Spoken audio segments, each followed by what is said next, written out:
Hey, what's good, guys? Welcome back to my channel, which is love to call me. And yeah, so let's talk about Call of Duty Vanguard. So it was free for the weekends, and I got to try it. Now, the same day that I downloaded the game, I played it, and I didn't like it. Like, the default settings for the mouse and keyboard is way different from other Call of Duty games, like Call of Duty Cold War and the Modern Warfare one. Like, in those games, it took me like a minute to tweak all the settings. Like, all right, you gotta increase the FOV, increase the sensitivity for the mouse, do some key binding. That's about it. It takes me a minute to fix all that. But this one, it was like, oh my god, this is all messed up. Like, I don't know why it doesn't feel comfortable. I have to do a lot of stuff for this game, Vanguard. So yeah, it took me a day to fix it. So Friday it took me a day. Saturday I said, fuck it, I'm just gonna play Pokemon Brilliant Diamond all day. That's what I did. And then it took me until Sunday to finally fix it. And I actually enjoyed the game. So if you liked Modern Warfare 2019, you're gonna like this. Now, let's talk about the problems. One of the biggest problems, which I think the community will agree with me, is the time to kill. It's way too fast. Like, you can barely aim this game and get a kill. And because the time to kill is very short, that means it doesn't really take skill to get kills. So now that encourages more people to camp, and I've noticed it. This game has way more campers than any other Call of Duty games that I've played. It just takes 3 bullets for a body shot to kill somebody. So it's like, all right, I just find a nice corner or nice place where my body's covered, and the only place you can shoot me is in the head, and you need skill to kill me. It's like, oh, that's bullshit.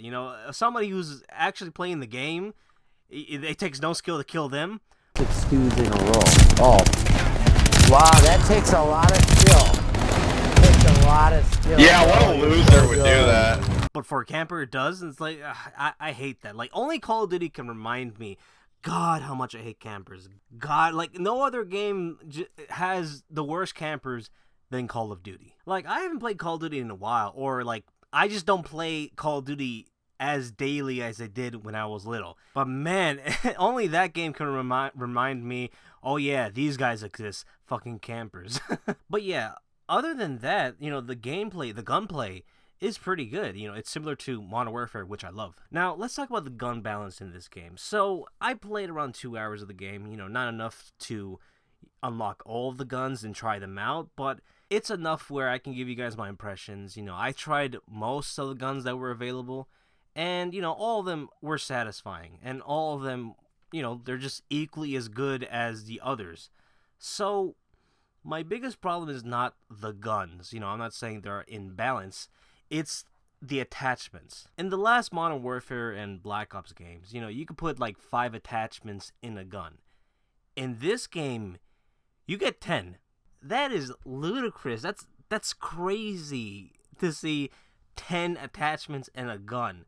Like, at that point, you might as well ask me, do you want to put 2 scopes in your gun, or 3 maybe? You still got some space. Now, I know in Vanguard there's more attachments than, I think, Modern Warfare. Like, now you could switch what types of bullets you want.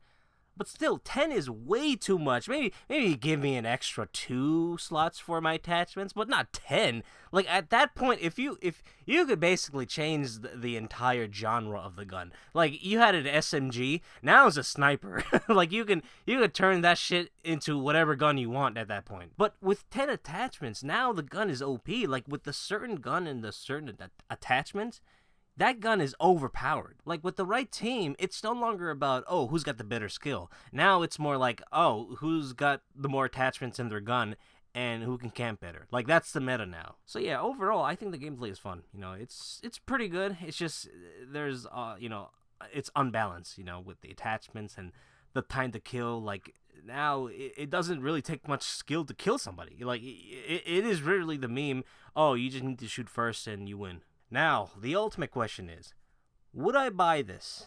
And my answer is no, I wouldn't. Because here's a third problem of this game. And that is, this is one of the most uninspired Call of Duty games that I have played. Now, I haven't played the campaign, so maybe my answer will change, but just by playing the multiplayer, this is just this just felt lazy, you know, in my opinion. You know, like, yeah, the guns, they probably put a lot of effort in the guns, but damn, what the fuck are they doing? Like, they're trying so hard to feel like a modern warfare, but be in World War II. It's like, why is there a red dot in an MP40? Why does a M1 Garand have a drum mag? Like, I saw a video where, you know, the guy went off with the attachments, and he made the gun unrecognizable. So I'm looking at the guns, I'm like, why are they making a World War II game when they want to do a modern game so bad? Like, some of the attachments, like, yeah, I could believe that being in a World War II, but some other ones, it's like, no, they didn't have that idea. Like, they're trying so hard to have these attachments believable at that time, but it's like, no, like, why didn't you guys just chose the right timeline where those attachments are believable? Like, maybe just go for the Korean War. Like, I think Black Ops didn't touch it, so maybe they could have gone there, you know, and do these attachments where it's like, yeah, in the 1960s, they had thermal vision. It's like, okay, I guess. I mean, maybe. I don't know.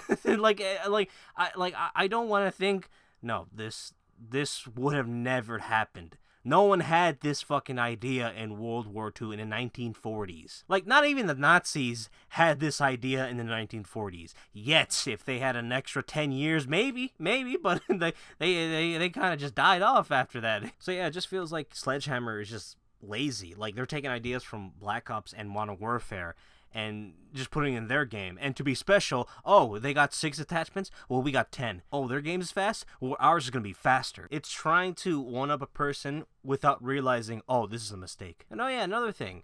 They took some maps from World at War and put it into their game. You know, it just straight up feels like, again, oh, we got no ideas. Hey, Treyarch.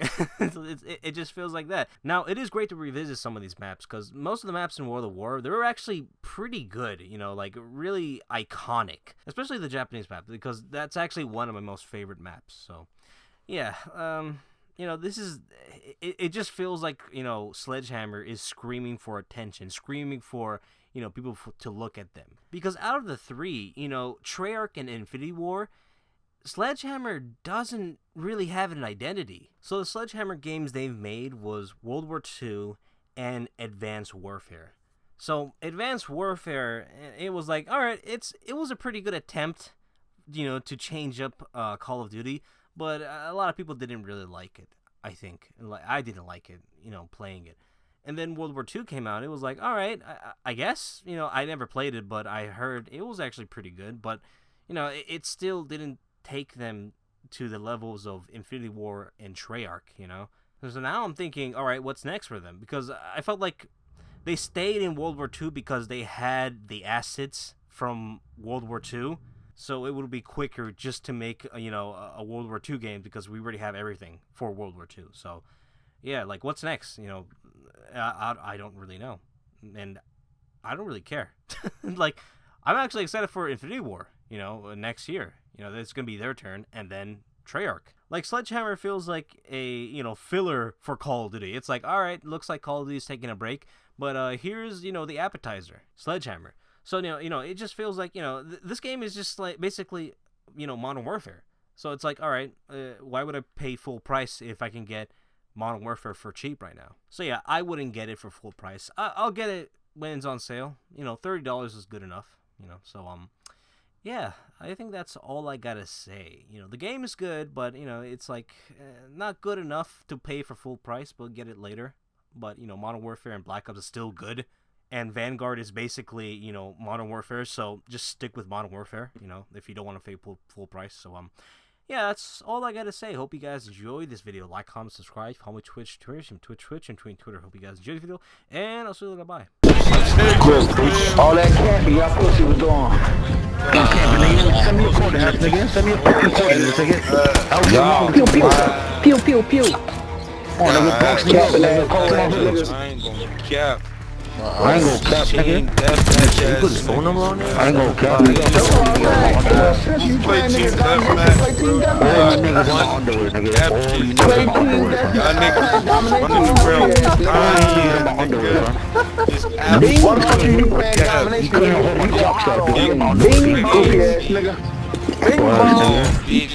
Come on, nigga, you got a bald spot in the back, nigga. Nigga, hit that cap. You ain't getting no fucking votes from me. Come on, nigga. I'm my underwear, nigga. Yeah, nigga. Let's get it. I'll let my cock talk to you, nigga. Hey, yo.